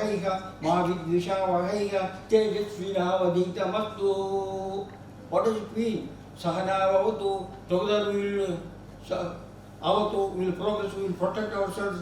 Sahanam hunaktu, we will lead together. Sahaviryam karavavahaiha, we will do noble deeds together. Tejasvinavadhitamastu, whatever we learn, let it be brilliant. Mahavidvishavahaiha, don't hate anybody, you may not love anybody, but don't hate anybody. Shanti, shanti, shanti. That's our value. Now, how do we learn? Padam Gurubhya. It's only one quarter that you learn from the Guru. That's what I learned in the SSLC when I went to the class teacher. And when he was teaching me only for a quarter of the 40 minutes, what is in the textbook, and the rest of the time, how to stand, how to sit, how to smile, how to wipe, how to tango, all this. So, Padam Brahmachari Diha, that is from the other stories.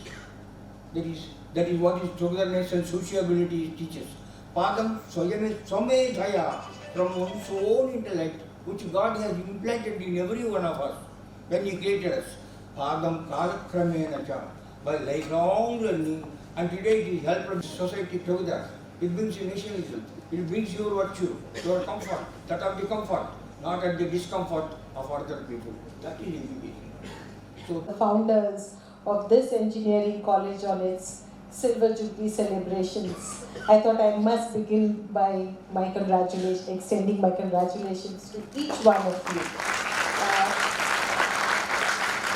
This engineering college, this is my first visit to this particular region, while I have been many times to Vijayawada.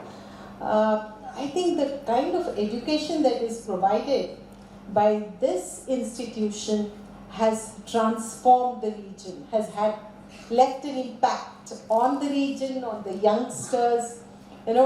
Setting new benchmarks is what is essential. Masari Marathi word to sit. Beso is Gujarati. So, Hanuman Chaudhary Sahab is a great guru to everyone. You have seen how holistically he portrayed or sketched the journey of education, right from the earliest times, what does it mean? What does it mean today? What did it mean earlier? I think we are positing today, and it's a very relevant question, the purpose of education. Let me, after the statistical data, I'm completely in awe of how he has presented the entire scenario. I have done that for UGC some time back, giving the data on the number of universities and the degree awarding institutions that we have. But how many of us are actually educated, or are we merely literate? That is the question. So that's one. The other is, when we look at the purpose of education, what exactly is education? To my mind, it reflects the cultural and intellectual wealth of an individual, of a family, of an institution, or of a country. That's how you portray yourself. That's the personality that comes out. When you're truly educated.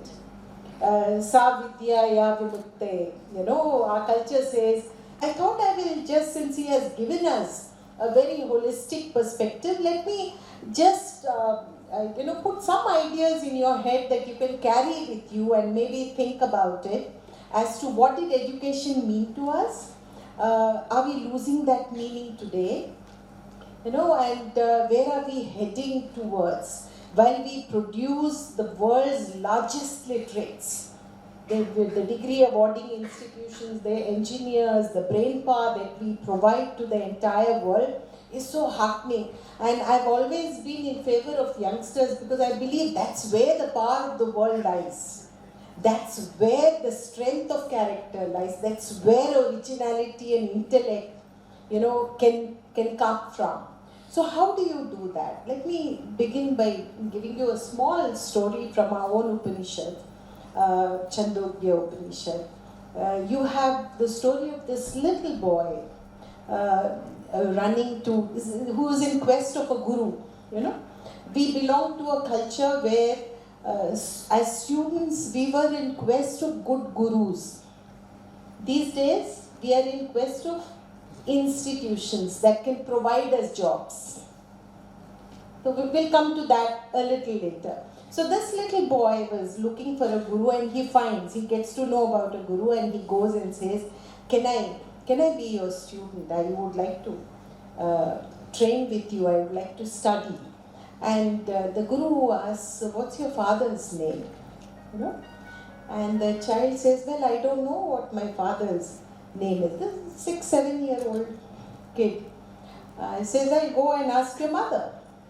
So he runs back to his hut and asks his mother, Mother, who is my father? What is the name?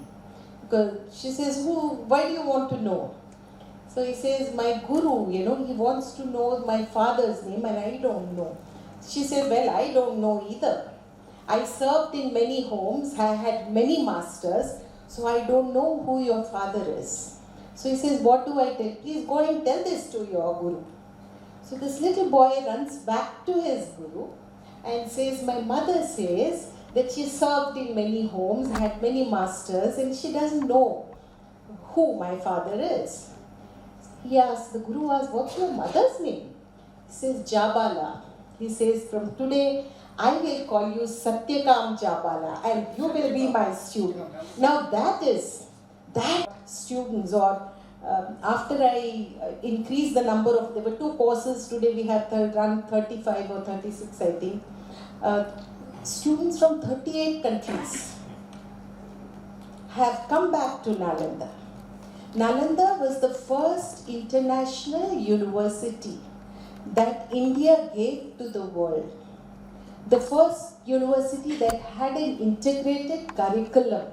It had defense studies, along with Upanishads, along with Buddhist philosophy, along with Vastu Shastra, along with mathematics and ethics. It taught different subjects, it developed holistic individuals. So the students came through the trade route, the seekers of knowledge. I generally say, wherever Buddha traversed, seeds of knowledge sprouted. All these through the trade route, the knowledge seekers came in quest of knowledge. We find from 90s or 80s, we send our children overseas for studies. Nothing wrong with that, because the research funding, right from, not just Bhutan, Indonesia, Malaysia, Singapore, China, New Zealand, Australia, one or two from US, England. I started a course in Hindu studies also. I started world literature, which was not there. So, not there in any other university in India. So, we started some new historical studies. We started a lot of new courses there and certificate and diploma programs. So, that has been a very rewarding journey, because when rediscovering new areas of learning, because remember, these are the days of data. There's data science and there's so much data. How do you process that data? Processing of data is very important. These days we have data strategy that you might be teaching. I started a course on data strategy. How do you build? And in US it's a big thing. Also, we find that knowledge these days is coming in capsule form. It's like taking a tablet for well-being or vitamin. Education is that. Once you learn, how do you better yourself? How do you add finesse to your personality? I think that is very important. And if you go by Bhagavad Gita we are a very blessed country. The entire world is looking at us today. And we have a wealth of philosophy, wealth of knowledge here, which we don't dip into. We look at West all the time. I value the West for its research culture, the kind of funding they put into research. The kind of labs they have, that's what is required in India, and I don't think we have that kind of funding. The government does not give, that kind of, allocate that kind of funding for research. I think institutions like yours should be able to, I had I still have 15, I would want to listen to him too. Another half an hour, he knows. Good evening to all of you. Thank you for inviting me to this panel discussion on the purpose of education. I'm really humbled before this two great panelists. One is a great educationist, another is a well-known public figure. I was just wondering as to what to speak, because when we speak of education, it means that it's a formal education. That you join an institution and learn something, and at the end of the period you get a certificate and get employed. That is the general notion that we have. But are we really happy with the education that we get? I'm not very sure about that. Because even after joining a job, many people are not that happy, because the world in which we are living is ever changing, and there is a knowledge explosion, and there is a technological revolution. Every minute it keeps on changing. What we study now would become obsolete probably by the time you go out of the campus. So that means you need to keep yourself ready to learn new things. So I feel that the education institutions should make students to be a lifelong learners. Then only we can enjoy. Education if it is only just cramming and then writing examination and getting good marks and then getting employment, that's not the end of education.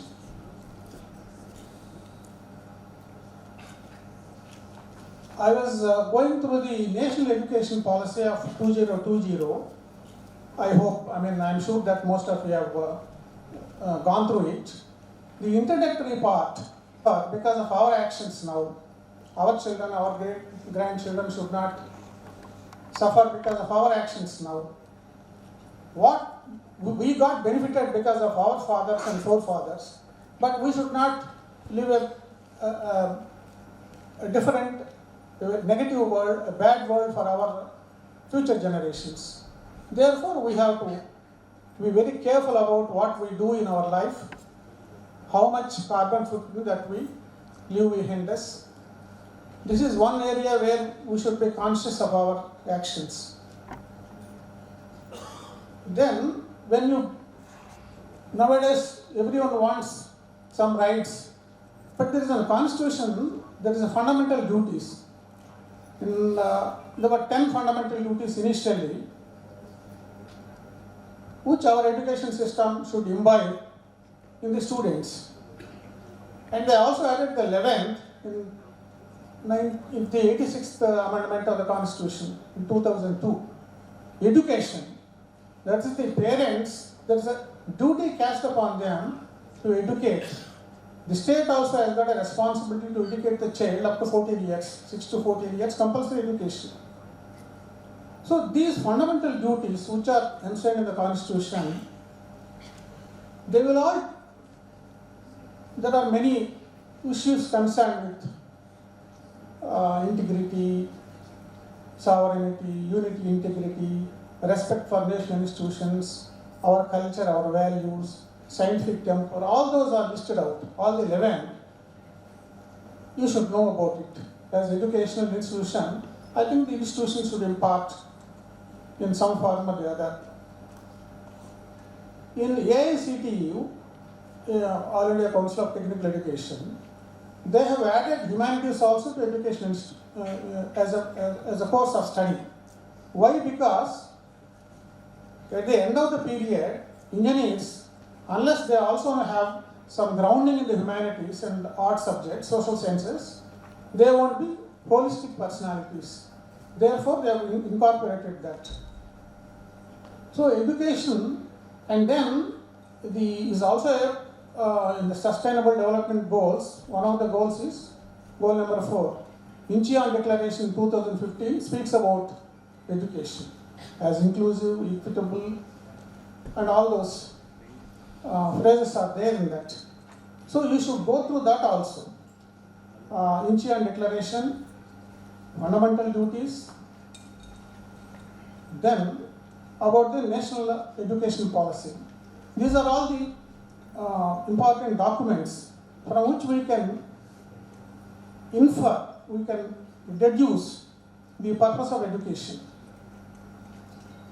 Now, education will not just only come from the teachers alone.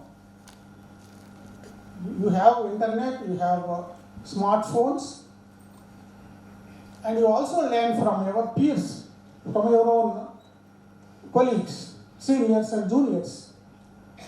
When I was training for a few weeks in the Institute of Management of Ahmedabad on some technology course, I find that the teachers there are not very great, but the pedagogy that they employ is something wonderful. In fact, our teachers, our lecturers in these colleges they teach much better, but the way how they teach, how they make you to work is something totally different. So we have to learn something from them, that they make the students into small groups and give the work to them so that they come and present. See, even after graduation, it's very difficult for our students to come and speak confidently. So therefore, the institution should provide that opportunity to make them to speak, to interact, to converse, achieve human potential in the individual. Then you can build a better society and a better country. Without that, he was referring to the huge numbers. The statistics is more than 25 crore students are studying in the schools. Another 4 crores are in the higher education institutions. And there are almost 85-90 lakhs teachers are there. It means around 30 crores people are pursuing education in this country. 60% of the IAS officers are engineers. What did they study engineering for?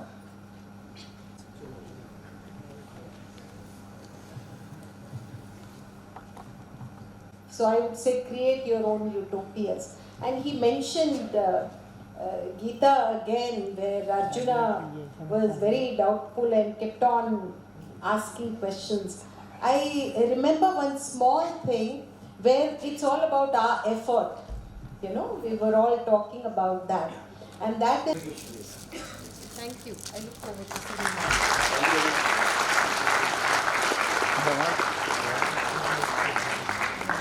you. Been a pleasure.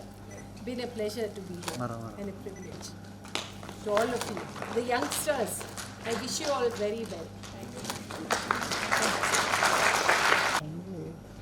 And that only mother's name is more important. That's why today the government of India is saying father's name need not be entered. Like your mother's name also. Is it correct? Now the documents, now they are not wanting the father's name, they want only mother's name. Because we are stuck for development. COP 28. It is definitely some emissions are inevitable because we are using the lights, we are using ACs. Okay, we are constructing using cement and steel. So emissions are bound to happen. We have transportation. Okay. So now they are studying in depth all this. Where exactly more emissions are coming, how to reduce it. So governments, each country has given certain targets. They have to fulfill those targets. Since the developed nations are not, because they have already emitted so much and they are still continuing. So now, every day there is a limitation for each and everything. Bhubharam Badapi. That is Krishna's Niryana in the Bhagavata. Balahirangulakun Baladhikulakun Pratya Vinnavintu Bhagavadayattamu Udhishkara. Because there is a certain balance has to be maintained between nature and life. 84 lakhs of creatures are there. Species they are called. How many of them are extinguished? How many of us can see these sparrows? How many of us can see the Ramachiluka? What is the name of Telugu for parrot? Ramachiluka. Do you know what is called Ramachiluka? Ekapatni Vrajudo. Sparrows, when they mate, the male and the female, if one of them dies, the other never marries another. That's why they are called Ramachiluka. So, our entire literature of Bharat has emphasized the balance between nature and life. If you upset that balance, Vinashamu, that's what will happen. Not Nashamu, it will be Vinashamu. So much wisdom is there in the Bhagavata and the Mahabharata. And what is it that we are being taught? The Vijayanagara Empire lasted from when to when? From 1348 to 1565, and then also Lingarda. That means for more than 200 years. What is it, bloody Mughal? 1526 to 1707, less than 200 years. But what are we taught about the Vijayanagara Empire? What are we taught about the Chola Empire? The Cholas had got the greatest navy in the world, and they dominated the entire Indian Ocean east of India up to Philippines. Did you ever learn did anybody teach us in the high school stage? No. It is only in the IAS, IPS examination times some people are asking about Vijayanagara or some other thing. So, Indian people have been deprived of the knowledge of our culture and of our history. That's why the new education policy is a total departure from what it was before. First, discover yourself, discover what you are. And the quotation of the great people that have said about Eisenhower, this and that, etc., is saying, first know thyself, know your history, know your country, know your... No, stop, they will ask. Because they have not asked me, I have taught. Hello, sir. Yeah, it's very good. Sir, I have a question. I have a question for Malakonde sir. Very good. Sir, what is the meaning of corruption, and how many ways of that corruption? And nowadays we are in a situation that nobody lives without corruption, right from a small employee to the very richest person. The entire society is under corruption as per the law. Is that law is corrupted, or situation is like that? Can you give any suggestions? See, corruption is a part of the governance. You see, good governance. If you want good governance, you have to reduce corruption. You have to make systems transparent. Okay? So, in some areas, for example, earlier, getting a railway ticket or a gas connection or a telephone, all that has gone. So, in some areas, it has been eliminated or reduced substantially. In some areas, it is still there, particularly in the governments, both in state and central governments. In some areas, it is there. You can't generalize whole thing and say that everybody is correct. That's not correct. Yes, these are issues. So ease of doing business is one parameter in which one of the indicators is corruption, transparency, systems improvement, capacity building, infrastructure. So many issues are there. It's very easy to say that, in fact, in the Transparency International, India has, the ranking has gone up. Okay. Particularly in Southeast Asia, in our Pakistan, Bangladesh, India, Indian subcontinent, there are issues. If you read the Gunnar Myrdal's Asian drama or subsequent 5-year plans, you understand. See, at the time of independence, our literacy was very low. We were from ship to mouth. We were importing food grains from elsewhere and then to feed the millions. Now, that situation is not there. Now we are producing more than 300 odd million tons of food grains. We are in fact surplus. That's why the Prime Minister, Honorable Prime Minister has given 5 kgs for the 80 crores population every month. Huge surplus stocks are there. Okay. This is one great success. Green Revolution. No doubt it has got other negative issues. But nevertheless, we are self-sufficient in food grain production. Similarly, infrastructure, there is a lot of improvement. Okay. In power sector, from nowhere, we have almost, I won't say 100% self-sufficiency, but almost nearby. Now we are in the renewables, be it solar, be it wind, be it, all this, because we want to reduce the fossil fuel consumption, particularly thermal. Okay. So these are all developments are taking place. Civil aviation, let us not too much delve on that subject. The ability to pay on that debt. No. The most indebted country in the world. See, they have a debt of $33 billion. Okay. It's more than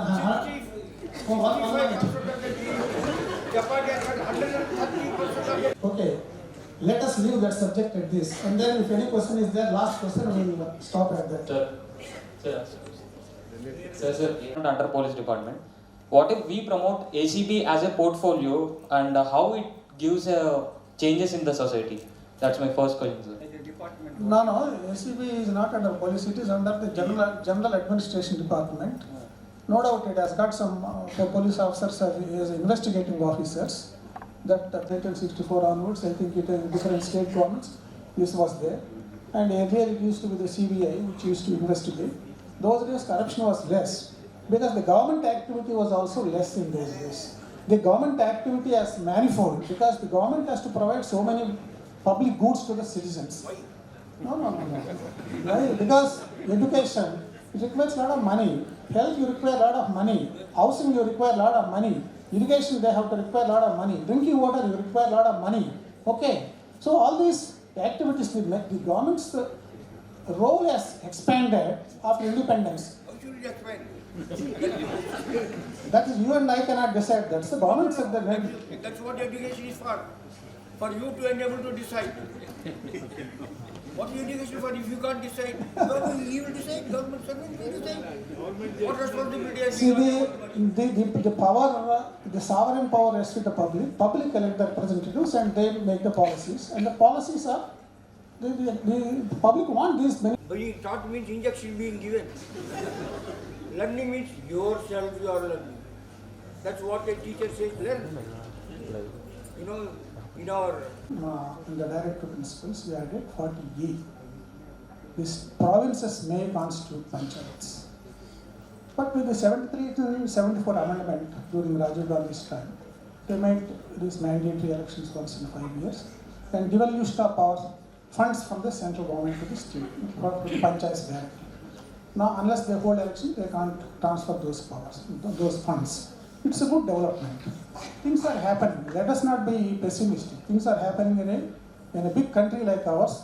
Being a democracy itself is a great thing. It may not be functioning like Western democracies, but democracies. To give away the memento to Dr. T. Hanuman Chaudhary, sir.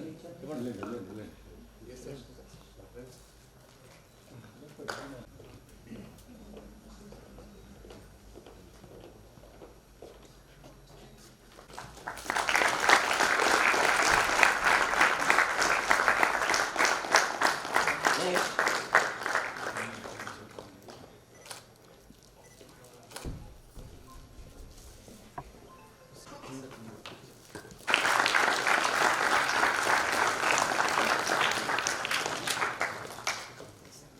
5 lakhs of children are writing examination to become constables.